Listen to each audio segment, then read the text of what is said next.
جب اونٹنی پر بیٹھ کر خانہ کعبہ کا طواف کیا گیا، جانے ایسا واقعہ جو آپ کو پہلے معلوم نہیں ہوگا۔ دنیا بھر کے مسلمانوں کے لیے خانہ کعبہ سے مقدس جگہ اور کوئی نہیں ہو سکتی۔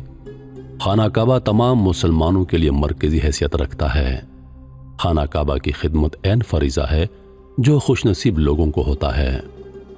خانہ کعبہ کو آپ صلی اللہ علیہ وآلہ وسلم نے فتح مکہ کے موقع پر سن 8 ہجری میں بنو شیمہ سے تعلق رکھنے عثمان بن طلحہ رضی اللہ عنہ کو چابی دے کر اس کے سپرد کر دیا۔ اس کے ساتھ اللہ کے نبی نے اعلان فرمایا کہ اب ہمیشہ کے لیے بنو شیمہ کے پاس رہے گی، اس کو اب ظالم شخص کے سوا کوئی نہیں چھینے گا۔ اس دن سے لے کر آج تک بنو شیمہ کے فرزندان کو ہی کعبہ کا کلید بردار ہونے کا اعزاز حاصل ہے۔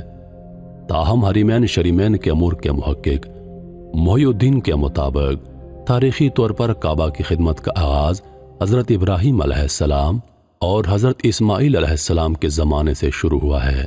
جب انہوں نے بیت اللہ کی بنیادیں قائم رکھیں، انہوں نے بیت اللہ کو کھولنا، صاف کرنا، غسل دینا اور بیت اللہ کی نگرانی کرنا شامل تھا۔ ایک بار حضور اکرم صلی اللہ علیہ وآلہ وسلم خانہ کعبہ میں داخل ہونے لگے تو میں نے دروازہ بند کر دیا اور آپ صلی اللہ علیہ وآلہ وسلم کو کچھ نازیبا کہا۔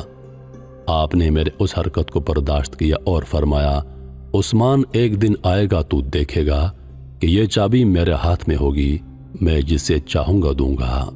میں نے کہا، یہ تو تب ہوگا جب قریش ہلاک ہو جائیں گے۔ آپ صلی اللہ علیہ وآلہ وسلم نے فرمایا، نہیں، اس دن قریش زندہ ہوں گے اور عزت پائیں گے۔ آپ صلی اللہ علیہ وآلہ وسلم خانہ کعبہ میں داخل ہو گئے، مگر ان کی بات میرے دل میں جم گئی۔ میں نے یقین کر لیا کہ آپ صلی اللہ علیہ وآلہ وسلم نے جو فرمایا ہے یہ ایک دن ہو کر رہے گا۔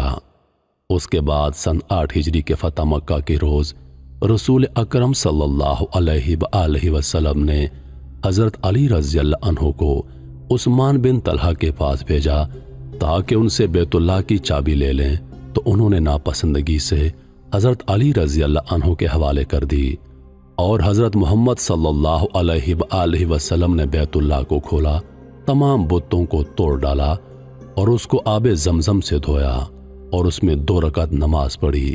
یہیں سے غسل کا آغاز ہوا۔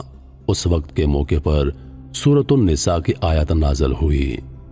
اللہ تعالیٰ نے فرمایا کہ امانتیں امانت والوں کو پہنچا دو اور جب لوگوں کے درمیان فیصلہ کرو تو انصاف سے فیصلہ کرو، بے شک اللہ تم کو نہایت اچھی نصیحت کرتا ہے، بے شک اللہ سننے والا اور دیکھنے والا ہے۔ جب آپ صلی اللہ علیہ وآلہ وسلم نے مکہ فتح کیا تو اطمینان کے ساتھ بیت اللہ تشریف لائے اور اپنی اونٹنی پر بیٹھ کر طواف کیا۔ طواف کے دوران حجر اسود کو رشک کی وجہ سے لکڑی سے چھوا۔ اس کے بعد عثمان بن طلحہ کو جن کے پاس چابی تھی بلوایا، ان سے چابی طلب کی اور دینا چاہی۔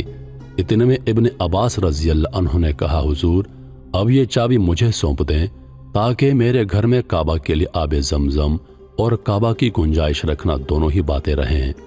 یہ سنتے ہی عثمان بن طلحہ نے اپنا ہاتھ روک لیا۔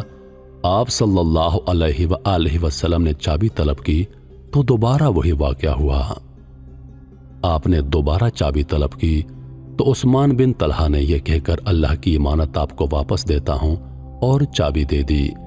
نبی کریم صلی اللہ علیہ وآلہ وسلم کعبہ کا دروازہ کھول کر اندر چلے گئے۔